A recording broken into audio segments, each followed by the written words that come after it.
E-Tech signature. For Mark. See, just pronounce your signature. Not bad.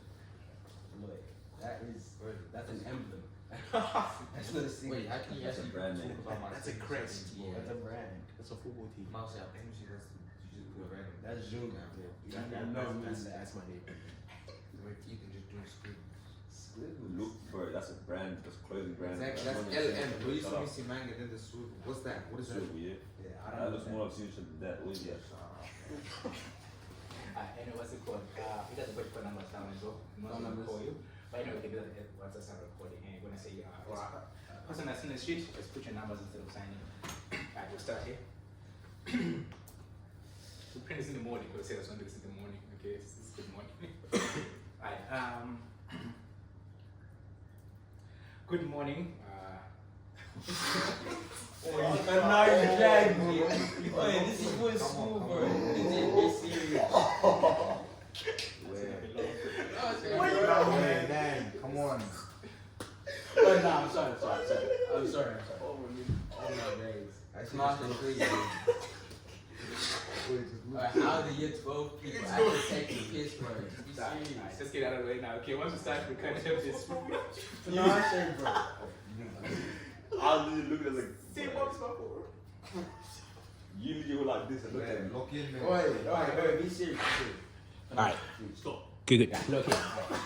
Let's start. Alright, let's get serious. I wipe it till you With an hour and a half of this, man. Okay. Yeah. wait until 9 o'clock.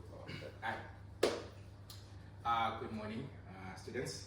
Thank you guys for coming into class today. So your supervisors suggested that you guys do this session here as part of your job to get more responsibilities with the work that you're doing. So the training session we're doing today is part of the unit of competency for conducting single energy source isolations. I'll go into further detail as we go on, but this is just going to set you up to be able to do your job better in the workplace. Yeah. But before we start, just go through a few emergency processes. So if there's an emergency situation, or if there's a fire, or if we need to evacuate, the exit is over that side, the signposted exit. Just wait for instructions and wait for instructions from me and go to the master point. Just wait there until your name is called on the roll call and stay at the master point until you be given the all clear to return to class. Yeah. And also a bit of housekeeping. If you need the toilet, it's just outside that door and then turn left. If you need some water, the kitchen is over that side as well. And yeah, for this session, please keep your phones on silent. If you need to make a call, just let me know and you can just step outside and make your call. But otherwise, that's our emergency evacuation plan on the screen there, and yeah, just follow that. And when something happens, just stay calm and alert, and I'll let you know where to go. Alright, so performing single energy source isolations, right? Before we start this, in the workplace, we know we have a duty of care to ourselves, a duty of care to those that we are working with, our visitors and so on, and also to the equipment that we're provided to in the workplace, right? Such as plant and machinery. We must take care of it and make sure that we treat it as manufacturer's instructions and we don't damage anything, right? So the reason why we need to do this course, right, is because plant needs to be energized, to be isolated. Because if it's not isolated, if you are interacting with it in places where it could crush you or catch you in between, you could end up being seriously injured or even dead, right? So who needs this training? Just all employees who do maintenance and pre-start checks on mobile plant, which will be all you guys after this station. And when do you isolate? When you're doing maintenance or repairs, or if you're doing pre-start checks on the machinery, such as forklifts, cranes, and so on. Yeah. And why do we do this? Also, and where do we do this? Is at the source. So each plant and machine is a source where you isolate it so that it can never start. If someone puts the key in the ignition, it just won't turn on. And why do we do this? Again, because of a duty of care to ourselves, to others, and machinery. So we don't end up having incidents that involve injury or, again, or fatalities as such. Right. So I'll just show you this video here. This is going to go through an isolation process as a whole, and then after that we can continue. Any questions so far? Good. Happy days. Let me play this video for you.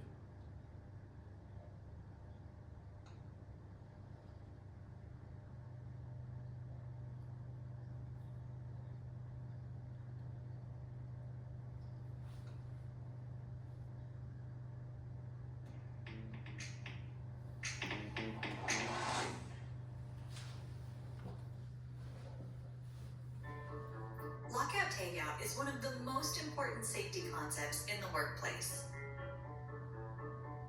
Lockout tagout is the procedure that we use to control hazardous energy during processes like maintenance and inspections. The world we live in is powered by all sorts of energy sources.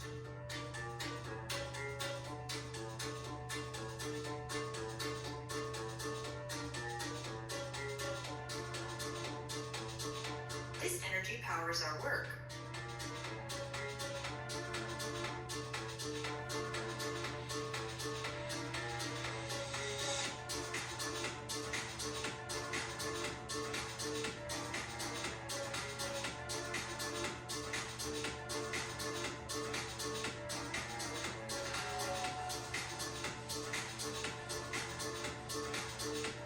But if this energy isn't controlled, it can be dangerous and even deadly. This becomes especially important during maintenance activities like inspections and repairs.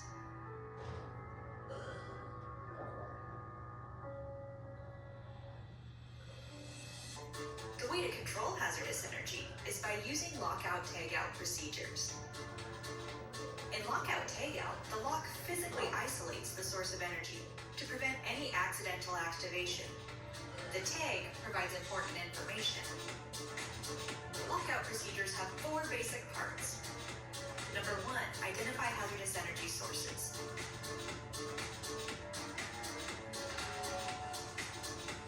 Number 2, de-energize these sources.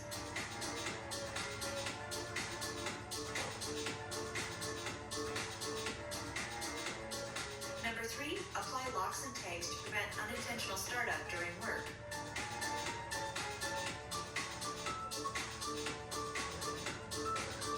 And number 4, test the system to make sure energy isolation was successful. This is sometimes referred to as tryout. Then conduct your maintenance work safely. Once the work is finished, make sure you get everyone and all equipment out. Then you may remove the locks and tags and re-energize the system.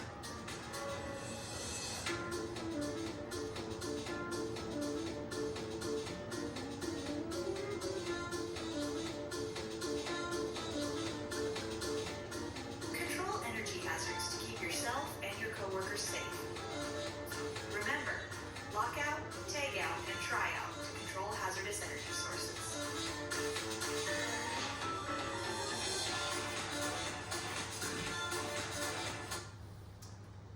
So that's the gist of the process. While I'm taking us back to the PowerPoint, can you please just make sure you all sign on to the attendance sheet and put your phone numbers on there as well, please.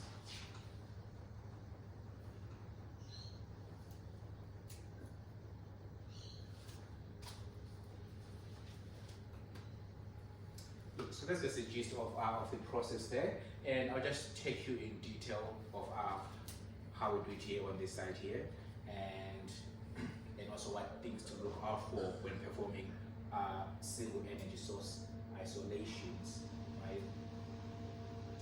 And I know we've touched upon it already. That's again the basic principle is to isolate any potential hazard from hurting you, right? To make sure that whatever happens, you don't get hurt in that activity that you're doing. And again, this can come from the unplanned release of energy, whether it's chemical, as you saw in the video, mechanical, or even physical. And we isolate so that these energies don't get released without our knowing. And also to make sure that we're not in the line of fire or in a restricted area. So there are 3 main things really to perform the basic principles of performing single energy source isolation. So you lock the isolation point, you put your tag on the lock, and then you try to turn it on and see if it if the isolation has worked. And if it does come on, you know that isolation hasn't worked, so you need to try again or get your supervisor to make sure all energy sources have been identified. So again, success depends on two key factors, right? So making sure that you guys are trained and you know what you need to do, and also knowing that you're also disciplined to follow the process and actually do the work that you're supposed to do it. So this training will let you know how to do it. When you're out there, it's now up to you to make sure you do the right thing. Again, we covered a few on the types of energies to be isolated. So it was stored energy, things such as springs or like things in compressed gas cylinders that can just pop off if released. With electrical energy from electrical equipment, extension cords, electrical machinery and so on. You got mechanical energy, right? That's moving energy. That's your forklifts, that's your cranes, that's your conveyor lines. You've got thermal energy, heat stored in equipment. So if working on a boiler or in that sense, that heat is stored inside the boiler cylinder, and if it does escape, it can hurt you. Chemical energy, working in chemical plants and so on. Gravitational energy, due to the position of objects, something can fall on you, so it's making sure that there's nothing that can open up from the top that could fall on you. And also kinetic energy from moving machinery, such as vehicles and so on, right? Again, here we're here to learn how to perform single energy source isolations, and what you'll see is they come with red locks. I've got some red locks for you here that I'll give you towards the end of the session, just to try out and also fill out the tags so you can have an idea of what your requirements are when you are out there.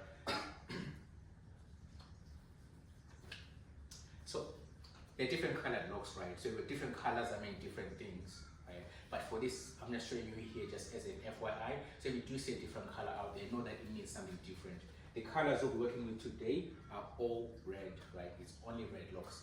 And again, they're red because they show the more severe isolation, that if that lock is taken out, someone's gonna get seriously hurt or even lose their life. So these locks come with danger tags, right? The danger tag is a warning to other staff that don't touch this, don't remove this, because I am in an environment if something does turn on, I will potentially get hurt. So there are safety tags that warn other staff of immediate danger when operating equipment. What you've seen also on site are out of service tags, right? The yellow tags. Now these are not for isolation. These are put on equipment that is faulty or needs to be serviced. Yes, that equipment will not be operated, but they do not work as isolation tags. They've got a different meaning altogether, right? And for them, it's just for the mechanics or for the people that come to fix the equipment. You put that on there, you report it to your supervisor, and when the mechanic comes, they'll identify the issue, fix it, and only they can remove an out of service tag. So none of us. If a mechanic doing mechanical stuff, an electrician doing electrical stuff, only you can remove out of service tags, but anyone can put them on, right?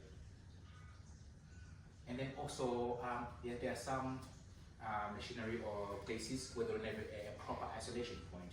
So you can get something called a lever that can attach to the startup point of that machinery, and also you can lock it out so that no one can start it inadvertently. So that's just a process there. But most of our equipment here on site has isolation points identified already, so it'll be quick for you to just get your red lock and lock it in there. There's also a situation where you will have multiple people looking on the same thing, right? Let's say two of you guys are working in the same area, and you go in first and you put your lock on there, and then Ethan comes in after you and puts his lock on there. When you finish, you can take your lock out, but no one else can come and start that machine because Ethan is still in there. But once you're both out and taking your locks out, then someone can actually start it. So that's how this one works, where you have multiple people locked on into the same area so that they can both do works, but they're also both kept safe because their locks are kept individually. Right? Again, another example of performing group isolations. It's still a single energy source, but it's just multiple people working in that area. And it's good to also make sure you're working together as you check on each other, make sure that you're all logged on and and also have your tag on there, so that you know that all of you are safe and you can do the job and get out of that area without any injuries. Right? And so this also comes with risk assessments. You know, on site we've got JHAs and SWIMs and other risk assessment documents. Make sure you read them and sign on to them and fill them out completely. And if you have any questions, always ask your supervisor or your leading hands to make sure that everything is all in place.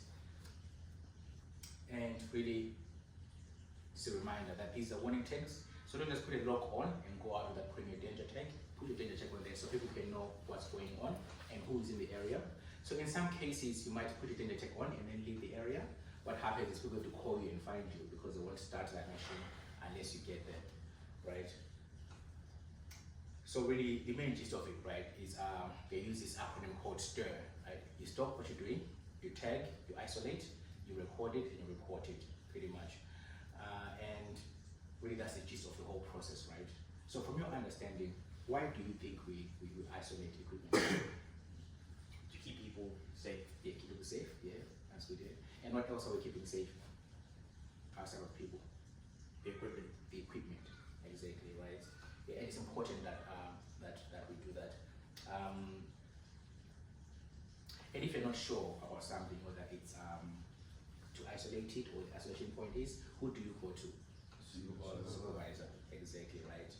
So that's the end of our presentation. But what I've got for you guys here is some danger tags and locks, right? We're gonna fill out these danger tags with our details, and then we are gonna assimilate it if we're about to lock out something, right? So let's say your supervisor has asked you to go and clean out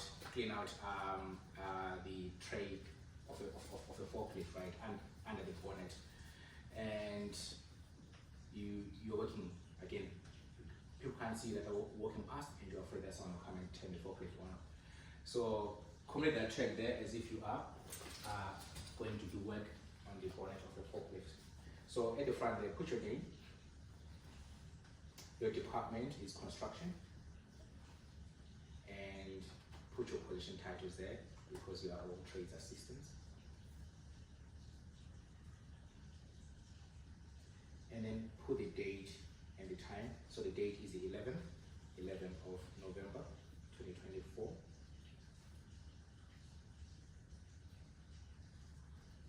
Yeah, and the time is 9 a.m.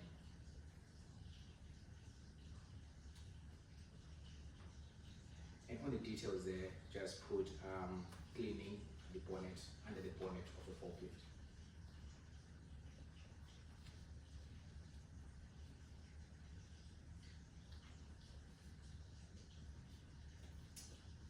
And at the back there, it says do not operate. So put the forklift there. Let's say we're doing on forklift number 2.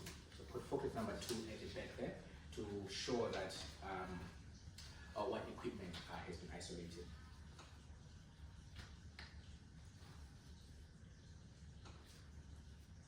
That's right. And put the company name on there, which is Hammercast. I'll just show you this spelling here.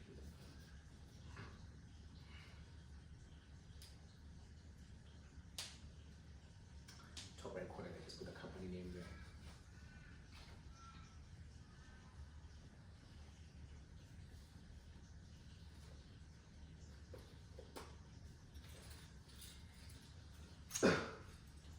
So that's the main gist of it. So you've completed your tag and so on. So as I said, why is it important to put your name on your tag? And you, good. And why is it important to put what's being to fill out the back of the tag? That's your point. Yes. And what happens if you leave your tag on? Can someone or your lock on? Can someone come in and remove it? You cannot. You cannot, right? That's it. So now that's done.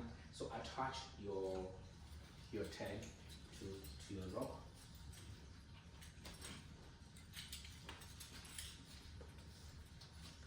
And just tie it on somewhere on your locking aspect. Make sure it's tight that it won't fall off.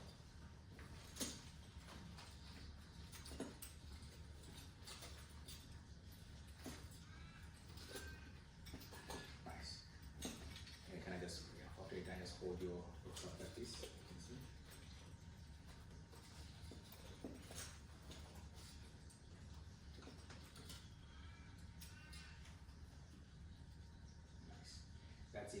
right? And so after you're done with this, you just go attach it on an isolation point. Right? So what other things do you think can be isolated? What other machinery? Outside of forklifts? Equipment, Yeah, other equipment, yeah, such as?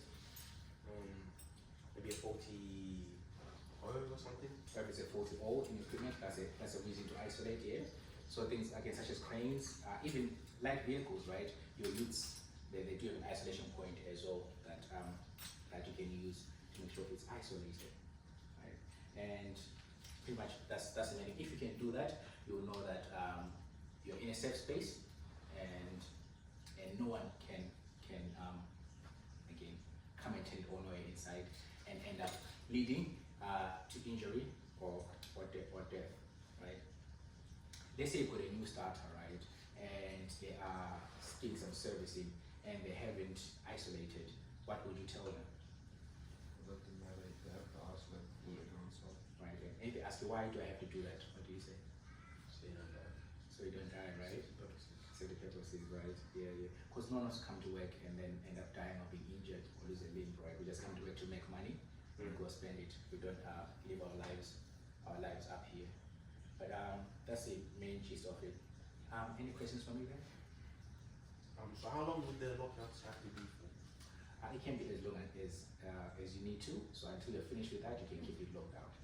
Okay. Any other questions? Alright, good. Now, thank you. What I'll give you now is I'll give you a feedback survey. If you have any feedback regarding the session, if you want to see you see something else I wasn't shown on here, let me know. If you want to again have more training or more insights of the whole process, let me know, right? I'll give you a feedback survey form. Just put your name and details on there, and then we just fill that form out, and then after that, you can hand it to me. And yeah, I'll let your supervisors know that you guys have completed the course. I'll let the HR know as well, so you can put your courses on record, and then you guys are good to go. Now you are all competent, given permission to perform single energy source isolations. Right. Thank you for your time, and I'll be back shortly. Listen, those 30 minutes.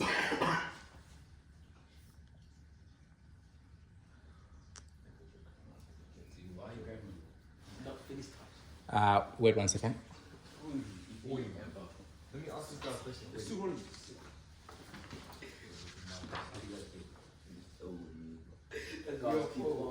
Alright, I'll give you guys these That's because of the announcing block. these I'm still recording, by the way, just recording. So those are the feedback surveys, right? So if there's anything that you want to see improved there, you know what I was thinking? I thought maybe next time we do this course, we'll go outside and identify some equipment that needs to be isolated and do it there as well, so that we get that equipment isolated as well. And then we can see it in real life, right? So there's nothing as better as learning it in real life.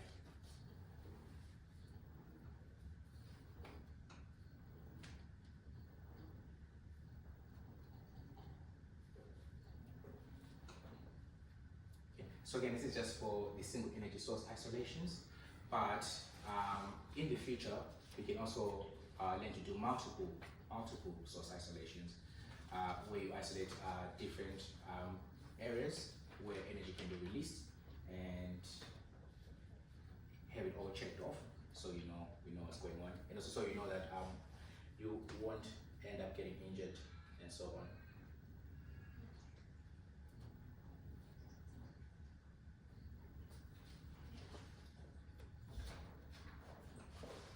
Is the session title construction? No, so the session title is, while you're there, give me a second. The session title is Perform Single Energy Source Isolations.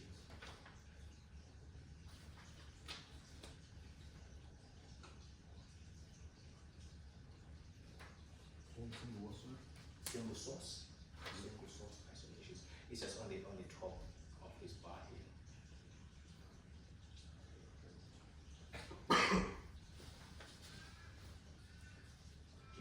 beginning of more things to come. We'll start with single sources, and then we will also, over time, move on to multiple sources.